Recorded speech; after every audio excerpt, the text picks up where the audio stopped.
khudbada marka waxaa waaye qaar oo qaabka masraxiyaadkaha jiro oo khudbo oo ishaaraha jirto oo maaragtay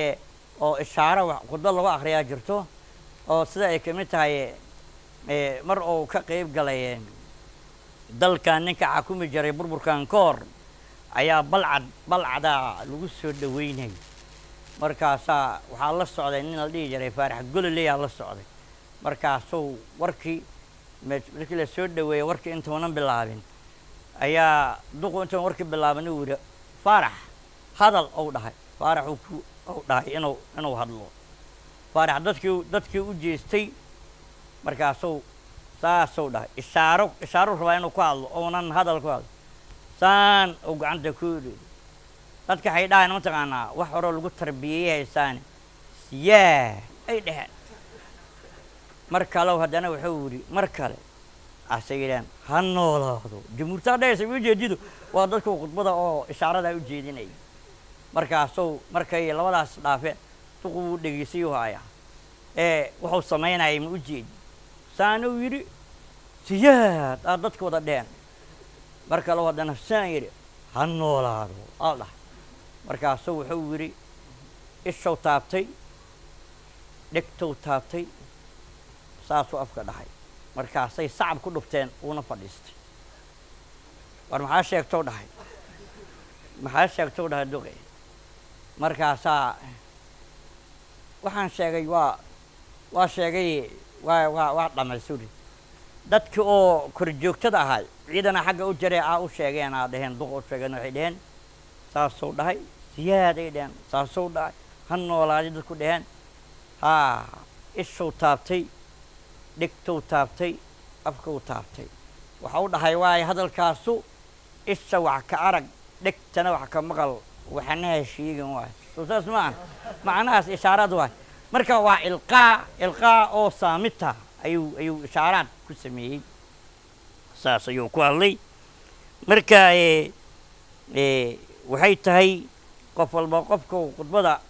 waxa insaanka u yeelo soomaalidu waxyaabaha ay ragga ku tilmaantaa waxay ka mid tahay qofkan rag waaye wuxuu u leeyahay ragga waa u qeexan yahay ha dhaho ha dhiibo ha ku dhufto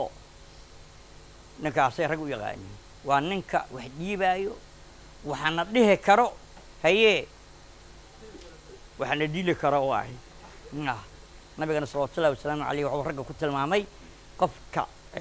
qofka oo maaragtay haddii uu cadhoodo qofka naftiisa ka adag yaa qofkaasaa ragga qofkaasoo nabiga ku tilmaamay salawatu llahi wasalaamu caleyh qofka naftiisaba xakameynka naftiisaba qofaan ka adkayn wax ma ahan qofkaas waxaa waaye qofka naftiisa ka adag ragga marka ma isu dhowo oo waxaa waaye kana intuu maray ninkii cilmu ishaaraadka safrinayoo ka yimid ciraaq ayan ka yimid masar yimid oo kale cilmu ishaaraadoo wataa cilmiga la yidhaha ma sahlana cilmu ishaaraad odayaashu aaday u yaqaaniin dhalinyarada moogiye cilmu ishaaraad haddaan saan dhooheen bun soo dub waay waa ballan waay ma jeedido nimaa inta laga wacay meel oo dadku sabay hadda u baxsheene kulanna waa la dhihi jiray xusna waa la dhihi jiray miitakaalna waa la dhihi jire aa la yidhi imaad meeshaas asuu yidhi meesha wuxuu yidhi saas aw dhahay ma lagu bilaabaa saas ma ku xigtaa labo saas ma ku xigtaa hilib saan ma u dambaysaa hawr haddii kale layga sugi maayo u dhahay marka soo qaybgalaya shirkaas u dhahay waxaa waaye yidhi haddii saas jirto maxaa laga wadaa marka xaafalbaxsi waa inuu jiraa saas waa inay ku xigtaa oo soor la cunayo yidhi soor waa inay jartaa yidhi kabacdina saas ay ku xig waa hilib midi lagu jaranayo waaye kabacdina saan jaabka wax la iskugu ridayo soomaa afartaas haddii jirto meesha waa imaana u dhahay ishaaradoo ku dhahay marka kii oo ka yimid ciraaq ee masar yimid wuxuu yidhi aniga tartanaan rabaa haye maxaa lagula tartamaa cilmu ishaaradaa laygula tartamaa haye war cilmu ishaaraad ninkan yaa loo saaraa layidhi nin oo xakiim maanisaa layidhaah wuxuu yidhi cilmu ishaaraad raganimou rabaahay aqoonka lama rabee nin rag ah ha loo raadiyow dhahay oo ishaaradiisa wax ka fahmi kara ha loo raadiyow dhahay igaaraa la soo qabtay saa la yidhi ninkaan la tartamaa la yidhi haye ninkaanan ku soo bixinaa la yidhi dadkay hor yimideen waa meel dhan oo tartan lagu gelayo waay markaasoo waxaa waaye hal farow taagay ishaara lagu hadlaa maane warka lama jiro hal farow taagay ninka oo ka yimid xagga ciraaq kana labow taagay way kala riteen soo maaha aa lama fahmay weli saasou dhahay kii ciraagaa dhahay kana saasou yiri markaasuu wuxuu kii kale wuxuu dhahay saasou dhahay asagana wuxuu yiri sad ou dhaha kor gacanta u taagay way kala riteen ma jira saddexaa dhacday mogtahay kii ciraaqa hadlow ninkaan bisa leega wado ninkaan nin oo aad u fahmaayo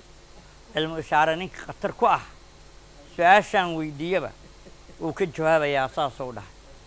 markaasaa waxaa la yidhaha culumo caami hortiisa laguma warsa caami hortiisa caami culumo horteeda laguma warsadee waa la waday margaarhaa la geeyey kii oo xagga ka yimidaa la weydiiyey maxaa su-aashaa la dhahay markaasuu yidhi waxaan weydiiyey wuri laa ilaaha ila allaahu aan ishaarow asoo wuxuu dhahu yidhi maxamedu rasuulullaahi ku dar ou idhaayuu yah laba faroodoo ii taagay markaasa allaahu yunsilulmaa min asamaayaan dhahay wayumbitu aw asna iigu jawaabo u yidhi asaan haddana waxaan dhahay uu yidhi wakullun fii falak saasay yahed saa wareeg wakullun fii falakin yasbaxuuna ase wuxuu yidhi waljibaala arsaaha ou igu jawaabora asaguna marka khatar waa la ogaaday mogtaha kii ciraa waa la ogaadee kii masaarayaa loo tegay waxaa la dhahay war ninka muxuu ku weydiiyey maxaase ugu jawaabtay wuxuu dhahay uu yidhi rag anaa adduunyada ka jooga anaa ku labeeya aan dhahayuu موجة هذا في واد وهذا في واد موجة جدو أنا أقول بيا عند هيو مركاسو حور يوري كركن كاجسو دقيا أو دايو أركن فوق هذا يعني دايو رانقول فانك فوق تورا سان سكان دبص يا ودو سان دول كان كوي على دايو موجة